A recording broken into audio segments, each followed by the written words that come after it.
High বন্ধুরা, আমি কারিশমা আবারও নিয়ে চলে এসেছি একটা নতুন টপিকস নিয়ে। আপনারা জানবেন একটা প্রচলিত কথা আছে, স্বাস্থ্যই সম্পদ। কিন্তু আমরা সেই সম্পদটাকে বাদ দিয়ে প্রত্যেকে আর্থিক সম্পদের দিকে বেশি ছোটাছুটি করি বা মনোযোগী দিই। কিন্তু এই সম্পদের দিকে আমরা পুরোপুরি পরিচর্যা না করার কারণে, ট্রিটমেন্ট না করার কারণে হঠাৎ করে দেখা যায় খুব শরীর খারাপ হয়, আর যার জন্য অনেক আর্থিক ধনসম্পদে নষ্ট হয়ে যায়। কিন্তু আমরা এটা ভাবতে পারছি না যে যেখানে নিজের শরীর একটা সম্পদ, সেই সম্পদটাকে আমরা ভালো করে সেফটি দিতে পারছি না। কিন্তু একটা সামান্য অন্য সম্পদকে আমরা এত আঁকড়ে, এত সেফটি, এত কিছুভাবে সেটাকে রাখার চেষ্টা করি। তো আজকে সেই টপিকস নিয়ে আমি আলোচনা করব। তার আগে আপনারা যদি আমার চ্যানেলে নতুন হয়ে থাকেন তো লাইক শেয়ার অবশ্যই করবেন, আর হ্যাঁ, সাবস্ক্রাইব করতে ভুলবেন না যেন। তো চলুন আজকে সেই টপিকস আলোচনা করা যাক। তো প্রথমেই বলি যে মানুষের প্রত্যেক দিনের শুরুটাই হচ্ছে যে ঘুম থেকে ওঠা নিয়ে।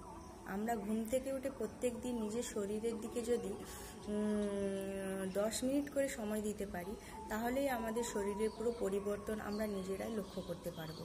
আর তো সেই 10টি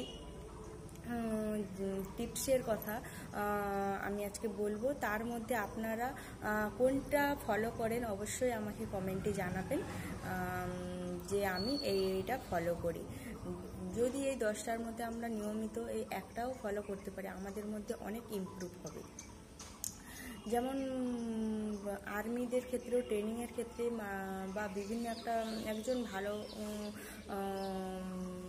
বিজ্ঞানী হচ্ছে যে একটা লেকচারে তিনি বলেছিলেন যে জীবনের ইমপ্রুভ করতে হলে বা জীবনের পরিবর্তন করতে হলে সেই পরিবর্তনটা নিজের বেড থেকে করা উচিত। মানে ঘুম থেকে উঠেই হচ্ছে নিজের বেড গোটানো, নিজের বেডটাকে পরিষ্কার করা। এটা হচ্ছে যে আমাদের ব্রেনের সঙ্গে কানেকটিভ। এটার একটা সাইকোলজিক্যাল ফ্যাক্ট আছে যে দিনে আমি এই কাজটা করে নিয়েছি, এই টাস্কটা আমার কমপ্লিট হয়ে গেছে, ব্রেন একটা সিগন্যাল দিয়ে দেয়। বাকি যে কাজগুলো থাকে তার জন্য আমাদেরকে আরও এনকারেজ করে। আর প্রত্যেকে সকালে ঘুম থেকে উঠে অবশ্যই, যেটা আমি করি, আপনাদের মতো করার চেষ্টা করবেন যে সকালে হালকা গরম জল বা কেউ ঠান্ডা জলও করতে পারে, তার সঙ্গে একটু পাতিলেবুর রস দিয়ে 1 গ্লাস জল পান করা ধীরে ধীরে করে।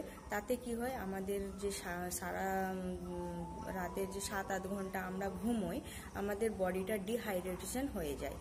যার জন্য জলটা খেলে শরীরটা আমাদের যে সকালে ঘুম থেকে উঠে একটা খিটখিটে ভাব, একটা লেজি ফিল, সেটা আর হয় না। যেন নিজের বডিকে সারাদিনের জন্য প্রিপেয়ার করে নেওয়া। দ্বিতীয় হচ্ছে যে রোজ সকালে ঘুম থেকে উঠে আপনাকে করতে হবে মোটিভেশনাল স্পিচ শুনতে হবে। আপনি যাকে ফলো করেন বা আপনি যার থেকে হচ্ছে যে ইন্সপায়ার, তার কোনো মোটিভেশনাল বক্তব্য শুনলে নিজেকে মোটিভেট করা যায়। আর প্রত্যেক দিন হচ্ছে যে নিজের শরীরকে ঠিকঠাক রাখার জন্য আপনি 10 মিনিট যোগা ব্যায়াম করতে পারেন বলতে করা অবশ্যই জরুরি, যেটা আমি করি। আমি এটা নেক্সট ভিডিওতে অবশ্যই আমার যোগার ভিডিও দেব আপনাদেরকে, এবং তার কি কি গুণাবলী আছে, কোন ব্যায়ামটার কি কি গুণাবলী আছে আমি অবশ্যই সেটা শেয়ার করব। মেডিটেশন করা অবশ্যই ভালো, এটা আপনার ব্রেনকে শান্ত করবে এবং নিজেকে অনেক হচ্ছে যে কি বলবো, প্রিপেয়ার করবে, শান্ত হয়ে যাবে আপনার পুরো মস্তিষ্কটা। আর সকালে রোজ হচ্ছে যে 10 মিনিট, সেটা 9টা সকাল থেকে 9টা পর্যন্ত হলেই হবে, যে সকালের যে রোদটা সেটা গায়ে লাগাতে হবে। সেটার জন্য খুবই ভালো, এটা সায়েন্সও বলেছে, প্রমাণিত হয়েছে, সেটা আপনারা আমার থেকেও হয়তো ভালোই জানবেন। আর ঠান্ডা কোল্ড শাওয়ার অনেকে করে, বিভিন্ন রকম জল, কোল্ড শাওয়ার নিলে শরীরটা একটু মানে চাঙ্গা হয়ে যায় যেটাকে বলে। আর ডে প্ল্যানিং, প্রত্যেক দিন রাতে ঘুমানোর আগে আপনারা অবশ্যই পরের দিনের কি কি প্ল্যানিং আছে সেইগুলো করা অবশ্যই জরুরি। আর রিফ্লেকশন রাতে ঘুমানোর আগে এটা অবশ্যই করা উচিত, যে আমি সারাদিনে কী কী করলাম, তাহলে আপনার জীবনের অনেক পরিবর্তন হবে।